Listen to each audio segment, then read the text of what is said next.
jotee rek ngeen bàyyi lépp lu ngeen def moo xam ci réew mi moo xam ci biti réew ngir teewlu waxtaan yu am solo yu fi am nee naa leen du ma wéet ci présentation bi donte wéetoon naa jamono yi weesu waaye yàlla mi dara teewul ñibbisi na ak jàmm parmi nous moom soxna Lalla laataa may ñëw ci moom comme ni ma ko baaxoo di defee saa su ne maa ngi nuyu yéen ñëpp ñu ñuy teewlu di leen baalu ak di nuyu kilifa diine yi ci réew mi di nuyu kilifa aada yi di nuyu waa jàngu bi di bàyyi xel ñi caabi féete gannaaw di bàyyi xel ñi tëdd ci hôpitaux yi rawatina ñi ne ci xat-xat dikkaat nañu kon mbokk yi ci seen jotaay ngir càmbar waxtaane li nga xamante ni moom la ay di njàmbat alors soxna Lalla on est de retour ci beneen numéro pour jeexal semaine bi dans bonsoir gars yi la namoon nag waaw comme yegsi na ak jàmm doole leen ñu ñaan rek incha allah pour d'autres surprises ngir mu gën a amati solo ci jotaay wii di bonsoir alors Lalla ma lay dalal vite fait rek wax laataa ñuy xuus ci waaw di wax ne amaan naa un réel plaisir defaat grand retour ci plateau bu mag bi nga xamante ne wax fa dëgg yàlla nag dimanche bu jot nit ñi dañuy bàyyi seen yitte yëpp di ñu suivre je pense que ku ci nekk goxaat les coins les plus reculés du pays dañuy xaar rendez-vous bu mag bi donc di nuyu grand Abbas namoon naa ko grand Abdoulaye aussi mais li ma nekk Maroc yëpp nag chaque dimanche dama leen doon seetaan tellement que damay am fierté di leen xool di nuyu Samuel nga xam ne moom tamit ci team bi la bokk yàgg na ñëw aussi ci kër gi ñu ko fiy dalal di nuyu internautes yëpp je pense que da ngeen ma yónni woon ci mission dem naa doxal mission bi j'espère que doxal naa ko ni ma ko war a doxalee Abbas daf ma ni ma woon bul fi ñëw te indiwoo coupe je pense que Abbas loolu nga ma waxoon waaw yàlla suturaal ñu ñëw indaale coupe bi kon donc dañ koy santé yàlla comme nekk nañ champion d'Afrique je pense que loolu moo nekkoon essentiel bi ñëwaat nañ comme niñ ko doon defee rek accompagner la ci plateau bi waxtaane actualité bi comme ni nga ko waxee feddaliwaat suñu kóllëre ak yéen macha allah yal na yàlla dolli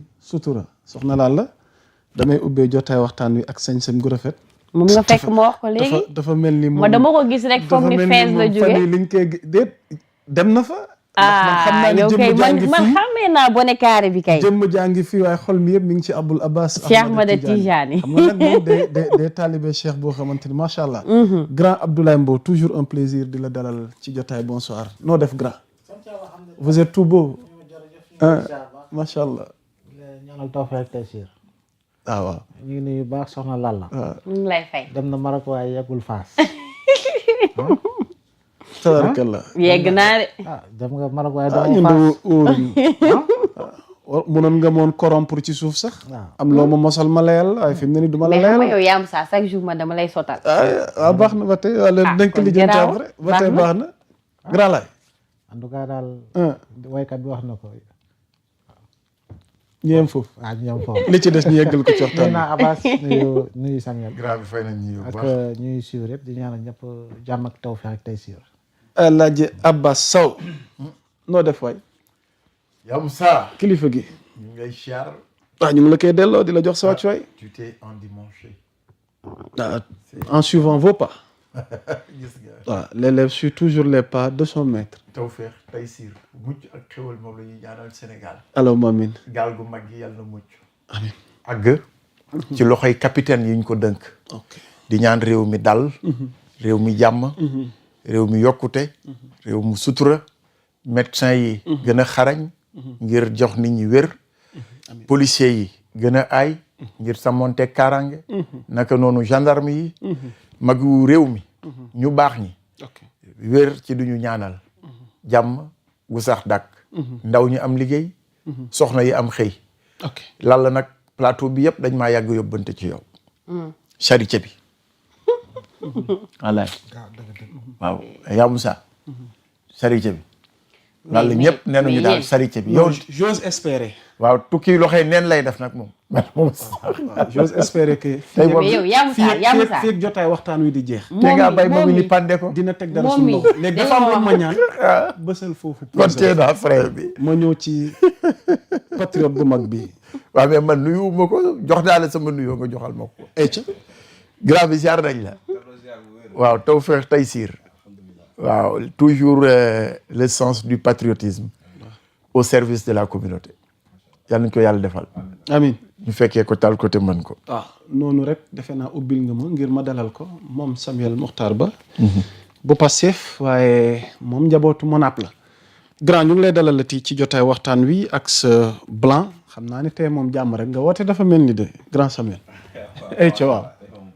jàmm rek la ñu woote. jàmm rek la ñu mos di woote nag. donc Ismaël écran bi moom da ngay beral loxo Samuel wala. am sa bàyyi tooñ na Ismaël sama waay la. donc di nuyu kilifa kër gi. waaw donc di nuyu képp ku fi liggéeyee. di fi daadee sa doole. donc ndax fi mu ne nii ci kër gi la ñu bokk. di nuyu aussi Ismaël mi nga xamante ni tey jii moo nekk ci technique bi. di la nuyu yaa Moussa bu baax di la remercier waat encore ci opportunité bi ñu may pour ñu mën a jàkkaarloo waat ak askan wi. di nuyu soxla Lalla di ko wax ne ko namoon nañ ko lool di ko laaj aussi sëriñ ca Makka bi. dégg nga Maroc bi. amiin yàlla na ci Makka. waaw na ci Makka toog waaw gis nga. incha allah donc aussi am plaisir toujours jàkkaarloog ñaari fierté Sénégal yi muy le grand Abdoulaye Mbow ak le grand Abbas. waaw parce que sénégalais dañoo bëgg constance. ok waaw te ils sont toujours constants. macha allah. dama koy wax chaque jour. may ne gis nga am na ñu bëri ay nit ñuy défendre projet bi. bés bu projet bi wàccee yoonam ngeen xam ne ñooñu dëgg la ñuy défendre. mais défendre wuñ ay caaxaan. ñii ci ñooñu la ñu bokk. donc di ñaan yàlla dafa ñu jàmm ci réew mi. ba li nga xamante ni mébét nañ ko ñu mën koo mottali. macha allah donc mënumaa ñàkk nuyu nag waa Kaffrine yi nga xamante ni dañ may suivre di ma bëggee. di ma soutenir à chaque fois di partager samay émission di ko dagg. vraiment di ma woo. loolu dafa neex yaa Moussa. donc mënuñ leen a ñàkk nuyu ñu ngi nuyu waa Kaffrine yëpp nag. waaw patriotes yi coordination départementale bi ak ñëpp di beral nuyoo. aussi di féliciter notre ami Wagane Faye moom mooy c'est un ingénieur statisticien. moom moo jógee secrétaire général bu ANPEJ dem secrétaire général bu ANEC. di ko ñaanal yàlla mission bi ñu ko dénk ANEC yàlla na ko réussir ak jàmm comme ni mu réussir bu ANPEJ. donc mu nekk fierté bu doomu Kaffrine. donc ñu ngi koy nuyu bu baax di nuyu l'ensemble de la coordination dirigée par madame Sina Amadou Gaye la directrice générale de l'ANPEJ. ok merci beaucoup. macha allah alors soxna Lalla. balaa ñuy dugg ci biir waxtaan wi xam naa ci sama kaddu. ci kàddu waa kër gi ñu feddiluwaat sunu taxawaay ak sunu laxasaay ci ginnaaw sunu kilifa kër gi di ko masaw ci yi jot a jàll fan yi bu weesoo loolu it ñu koy teg ci loxo ki nga xamante ni moom moo yore coordination kër gi di madame Ndiaye di ko nuyu di ko jox wàccuwaayam di wax ni li ci des yàlla na yàlla dolli sutura gën a dolli taxawu ba mboolem li ne sunu kanam mu bañ te ànd te xat-xat wala problème wala détail kon bu ñu dikkaatee ci biir waxtaan bi soxna Lalla defe naa balaa ñuy xuus ci tomb yi ñuy xaar am na benn bataaxal gu wàcc léegi. tukkee ci parti bi ñuy wax Pastef. ci lan la jëm ak bataaxal bi lu mu wax ñu faram-fàccee ko laataa ñuy jàll. effectivement Ya Moussa am na communiqué clarification sur la révision des listes électorales. bu Pastef def. donc communiqué bi ñu ngi ko def le 31 janvier 2026. Donc, le secrétaire national chargé des opérations des élections du parti PASTEF, les patriotes, informe les militants et sympathisants et l'ensemble des électeurs au Sénégal comme dans la diaspora que les informations circulant sur les réseaux sociaux faisant état d'une prétendue révision ordinaire des listes électorales en février sont totalement infondées. Donc, communiqué démenti là. Cette clarification s'appuie sur les dispositifs clairs de l'article L37 et R28 du Code électoral sénégalais. En effet, l'article L37, alinéa 5, dispose avant chaque élection générale, une révision exceptionnelle est décidée par un décret qui détermine la durée des opérations et le délai des contentieux. Dans ce contexte, il n'y aura pas de révision ordinaire. En clair, l'organisation d'une élection générale présidentielle, législative ou locale déclenche une procédure de révision exceptionnelle qui annule et remplace la révision ordinaire. Mu ñëwaat ci beneen point bi mu ne les élections locales prévues en 2027 font de l'année 2026 une année préélectorale consacrée à une révision exceptionnelle des listes. Le processus légal sera le suivant. Un décret présidentiel fixera la date officielle des élections locales de 2027.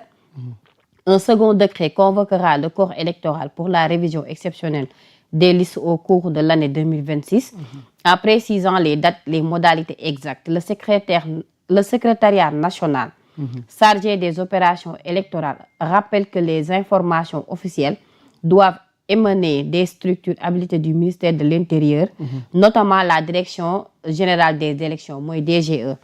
Donc, le secrétaire national encourage les citoyens, sympathisants, militants et futurs primo-votants de se mobiliser afin d'obtenir la meilleure délai leur carte nationale d'identité CEDEAO. Cette démarche facilitera leur inscription pendant la révision exceptionnelle des listes électorales en vue des prochaines élections locales. alors mbokk yi mu di bataaxal gu tukkee ci kuréel politique boobu di Pastef mu di ay leeral yu jëm ci wàllu liste électorale yi alors grand Abdoulaye Mbow doyen ci yow lay tàmbale pourquoi ce besoin de clarifier sur la révision des listes électorales? parce que tout simplement depuis quelques jours dafa am information yi circulé waaw di demander à ce que les citoyens sénégalais mobilisés wu pour aller s'inscrire sur les listes électorales parce qu'il y aura une révision exceptionnelle. ok Et je pense que loolu c'est une fausse information parce que nous ne sommes pas dans le cadre où j'allais dire nous ne sommes pas dans un contexte préélectoral bi tax ñu war a ma dem ci révision exceptionnelle. ok Révision ordinaire sax pour le moment sax duñ ci duggagum parce que dina am révision yoo xam ne c'est pour véritablement aller dans le sens d'enlever le stock mort. ok Stock mort bi mooy par exemple nit koo xam ne faatu na. ñu war ko dingi seppi ko ci liste bi yaa ngi dégg nit koo xam ne dafa perdre ses droits civiques et politiques ku ñoo xam ne dañ ko condamné jugé condamné et cetera alors que bi ñuy dem ci révision sax effectivement dafa am décret présidentiel bi jiitu. Décret présidentiel boobu noonu mooy fixer la date des élections la date retenue pour les élections quelle que soit par ailleurs la nature de l'élection pour convoquer le collège électoral. ok donc loolu mooy jiitu ñu war a mën a dem ci révision kon baax na effectivement comme ñoom dañoo nekk dans une phase de massification. waa Pastef. di def seen leader di waaye def tournée si je ne m'abuse. war na dem. annoncé woon na agenda Guinguinéo war xaw ma fan ak fan. yeneen tournée war nañ see mën a topp xëy na ay nit foog ni sax war nañoo mën a dem si préfecture yi sous préfecture yi ak yu demee noonu pour dem inscrire ji alors qu'en réalité pour le moment fu ñu toll nii mënugul am révision exceptionnelle des listes électorales parce que comme je l'ai dit il n'y a aucune convocation du collège électoral du corps électoral. Fixé guñu date bi nga xam ne moo soxal local yi et qui sait si les locales même se dérouleront ou se tiendront comme ni ñu ko xamee en 2027. pourquoi une telle interrogation? Oui. boo ma xamee qui sait ndax. waaw qui sait parce que tout simplement. waaw de 1984. oui à 2022. mosuñu respecter date élection locale au Sénégal. agenda bi. waaw de 1984 à 2022. waaw mosuñu respecter date élection locale. léegi nag contexte bu ñu nekk c'est vrai que dañu war a respecter calendrier républicain. C'est une obligation. mais baax na tey jii nii ñu xam ne élection locale ak élection présidentielle ak législative pratiquement c'est dans la même période désormais. 5 ans là. war nañoo mën a dem ba élection toutes les élections qu'elles puissent se tenir dans la même année. Très sincèrement. Ok. Dans la même année. ñu couplé ko. ñu defandoo lépp ci même année. mën na ba nga xam nekk. ne bu ñu paree. les gens se concentreront ci li nga xam moo di travail. liggéeyal Sénégal. parce que tey jii nii 2026 mooy année préélectorale Pastef dina yëngu parce que y aura beaucoup de candidatures déclarées. foo dugg ci Sénégal. lu collectivité yi. Ndakaaru gi. tàmbali na sax. voilà. tàmbali na xëccoo yi ñenn ñi commencé nañ samp seen dënn tendance yi day tàmbali. officiellement au sein même Tendance yi day du tàmbali. parti voilà. boo demee APR même chose yëngu day am. tendance day commencé. ok boo demee yeneen parti tendance ñeneen di commencé liggéey ci formation coalition. on sera encore une fois dans une campagne électorale. malheureusement si milieu année 2026 bi parce que ñu ngi jëm ci 2027. donc 2027 boobu noonu dafa nekk rendez-vous crucial. Pourquoi? Parce qu'il y a 2 jurisprudences au Sénégal. Jurisprudence bi jiitu mooy 2009 li ko jiitu mooy élection 2007. ok Abdoulaye dafa dem am 54% gagné au premier tour pour un deuxième mandat. ñu dem législative la plus grande opposition doon Benno Siggil Sénégal boycotté élection législative yi yaa ngi dégg. Ablaye Wade am majorité absolue à l'Assemblée nationale. 2 ans plus tard ñu dem opposition bi boycotté woon législative yi yaa ngi dégg. def une rentrée fulgurante avec des victoires dans les plus grandes villes du Sénégal. Opposition bi moo gagné Dakar. Opposition bi moo gagné Ndar. Opposition bi moo gagné Diourbel. Opposition bi moo gagné Louga. les grandes villes. Opposition moo gagné Kaolack donc. Tamba ak yow. la si topp 2012 la chute d'Abdoulaye Wade. 2022 yaa Moussa. opposition bi dafa regroupé aussi Yewwi Askan Wi. on s'en rappelle. ñu dem local. opposition boobu noonu gagné Dakar. gagné feneen ak feneen ci Dakar ci Sénégal grande ville yu bari ñu gagné ko. ñu dem législative opposition bi def percé tembo ak pouvoir bi. 2024 lu ci topp régime bi dafa daanu. donc il y a 2 jurisprudences. moo tax ma ne c'est un rendez-vous crucial pour le PASTEF. léegi nag Ousmane Sonko mooy war a jiitu. léegi bu jiitoo à lui par rapport ak lan la Diomaye di am lan la Diomaye di décider ci 2027 bi. par rapport à la coalition Diomaye bu fekk Diomaye dafa dem ak coalition Sonko dem fële ak Pastef ak ñi mu àndal dans le cadre d'une coalition qu'il mettra en place foofu la ñuy xam effectivement poids am sans Diomaye dina xam poids am sans Sonko dina xam poids am réellement en mettant de côté li nga xam mooy coalition Diomaye parce que dafa dem ak Pastef moom Sonko législative yi moom 130 députés sur 165 c'est inédit. dans l'histoire depuis 2000. parti benn mësta ñeme dem élection moom tundum surtout nag boo nekkee parti au pouvoir. kon day nekk benn baromètre boo xam ne mooy déterminer dina bokk mais dina bokk si liy déterminer la mën a xew 2029 incha allah. baromètre la bu war a mën a déterminer li war a mën a xew en 2029. kon dafay nekk benn. étape bu cruciale non benn guerre nucléaire. lay doon sur le plan politique bien entendu. donc loolu faudra quand même ñu bàyyi ci xel. amati na solo laal je pense que dina am moment boo jagleel sa internautes yi. ils commencent à être nombreux de nous suivre. ñu ngi ci commentaire yi du ñàkk benn ci ñoom. ñu nuyu leen ndax ñoom itamit ci jotaay waxtaan wi leen bokk bu leen fàtte seeni question wala seeni suggestion donc ça nous fera plaisir ñu partager ko ci biir jotaay waxtaan bi alors Lalla defe naa bàyyil ma jàll ci Samuel Mokhtar Ba parce que xibaar gi seen parti la ñeel muy Pastef alors Samuel yow lan moo ci sa décryptage ginnaaw Abdoulaye Mbow dégg nga moom fi mu jàngatee.